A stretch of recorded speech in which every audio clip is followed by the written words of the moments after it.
السلام علیکم ورحمۃ اللہ وبرکاتہ۔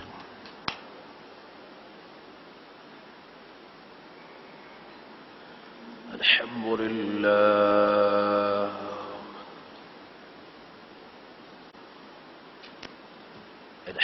للہ رب العالمین،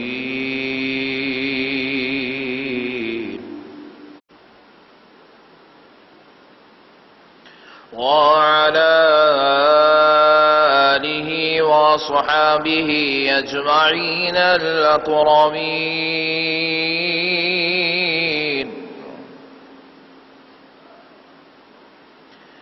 اشہد ان لا الہ الا اللہ وحدہ لا شریک لہ،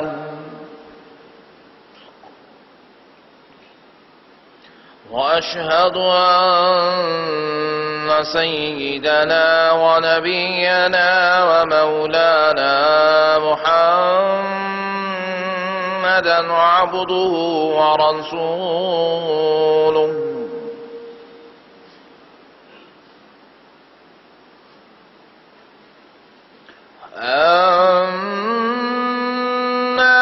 بعد فأعوذ بالله من الشيطان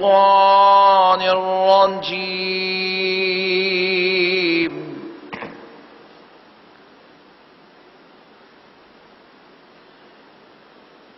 بسم الله الرحمن الرحيم،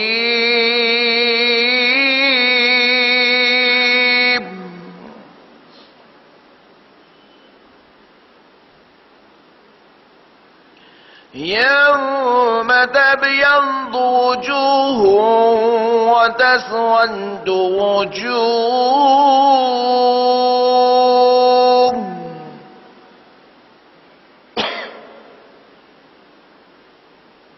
صدق اللہ العظیم۔ محترم سامعین اکرام، معزز بزرگ حضرات اور نوجوان ساتھیوں، یہ اللہ تبارک و تعالی کا نہایت ہی فضل اور کرم ہے، اور اس کے پیارے حبیب رحمت للعالمین صلی اللہ علیہ وسلم کی لطف و عنایت ہے کہ آج جمعہ مبارکہ کی اس مقدس اور مبارک مجلس میں ہم سب کو شرکت کی سعادت اور توفیق نصیب ہوئی ہے۔ اس پر ہم اللہ تبارک و تعالی کا جتنا بھی شکر بجا لائیں کم ہے کہ پروردگار نے اس مبارک توفیق اور سعادت سے ہم کو سرفرازی عطا فرمائی ہے۔ معزز سامعین اکرام، خطبہ مبارکہ میں نے جو آیت مبارکہ کی تلاوت کا شرف حاصل کیا،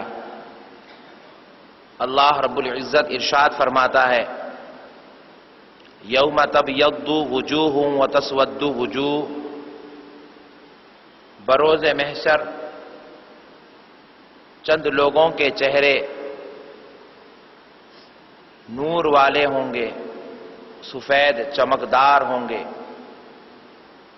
اور بروز محشر بعض لوگوں کے چہرے کالے اور داغدار بدنما ہوں گے۔ حضرت عبداللہ ابن عباس رضی اللہ تعالی عنہ نے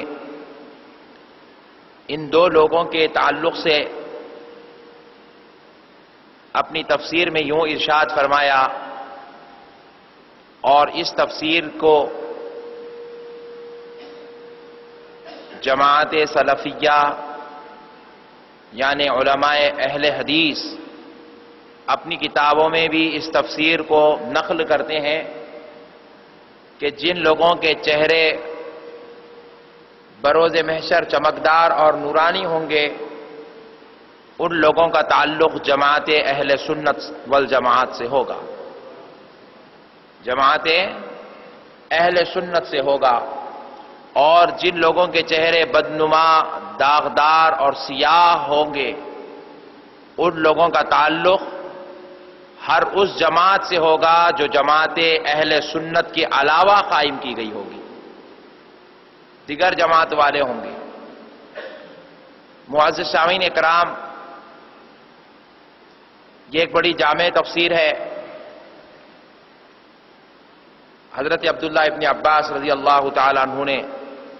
جو صحابی رسول ہیں، رسول اللہ صلی اللہ علیہ وسلم کی تربیت یافتہ صحابی ہیں، میں نے یہ آیت مبارکہ کو اس لیے آج اپنی تقریر کا موضوع بنایا ہے کیونکہ حج جو عبادت ہے، آپ غور کر کر دیکھیں تو اس کے اندر مکمل اہل سنت والجماعت کے عقائد کی تشریح ہوتی ہے اور عقائد کی تصحیح ہوتی ہے، اور اہل سنت والجماعت کے جتنے عقائد ہیں جن کے تعلق سے لوگ سوال کرتے ہیں کہ یہ کام کرنا کہاں ہے، ایسا کرنا کہاں لکھا ہے، ویسا کرنا کہاں لکھا ہے، تو وہ سارے سوالوں کا جواب اللہ تعالیٰ نے حج والی عبادت میں بندوں کو عطا فرما دیا ہے۔ آپ ذرا غور کیجئے، بعض لوگ ہم میں ایسے ہیں جو صرف ایک خدائے وحدہ لا شریک کی وحدانیت کو تسلیم کرتے ہیں اور رسول اللہ صلی اللہ علیہ وسلم کو رسول اور نبی مانتے ہیں۔ اس کے علاوہ رسول اللہ صلی اللہ علیہ وسلم کی کسی بھی نسبت یا عظمت کو تسلیم کرنے وہ آمدہ نہیں ہوتے، اس کو قبول نہیں کرتے۔ لا شریک پروردگار کی عبادت کی تعلیم دی جاتی ہے، عبادت صرف خدا کی ہوتی ہے اسلام کی تعلیمات کے مطابق، اور عقیدہ اہل سنت بھی یہ ہے کہ عبادت صرف خدا کی ہے، لیکن تعظیم اللہ رب العزت نے جس کسی شے کو بھی فضیلت عطا کر دیا، اس شے کی اسلام میں تعظیم جائز ہے۔ تعظیم پر اسلام میں اعتراض نہیں ہے، تکریم پر اسلام میں اعتراض نہیں ہے، کسی کے احترام پر، کسی کی عزت پر، کسی کی توقیر پر اسلام میں اعتراض نہیں کیا گیا۔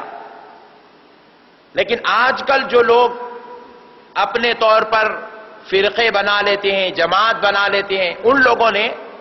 تعظیم والے شعبے کو مکمل کمزور کر کے عبادت والے شعبے کو انہوں نے غلبہ دینا چاہا اور مکمل تعظیم والا شعبہ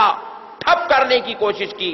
جس کی وجہ سے ان کے عقائد دن بر دن بگڑتے چلے گئے۔ لیکن آپ ذرا غور کیجئے تو پتا چلتا ہے کہ اللہ رب العزت نے حج اللہ کی عبادت ضرور ہے،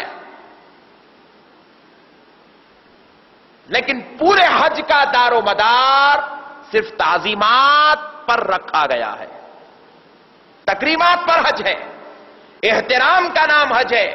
کسی شے کو عزت ادب دینے کا نام حج رکھا گیا ہے، کسی کی نسبت کو قبول کرنے کا نام حج رکھا گیا ہے، کسی کے نقش قدم پہ چلنے کا نام حج رکھا گیا ہے، کسی کی یاد اور کسی کی حرکت کو تازہ کرنے کا نام اللہ نے حج رکھا ہے، اور حج کو اپنی عبادت میں سب سے بڑا درجہ عطا فرمایا ہے۔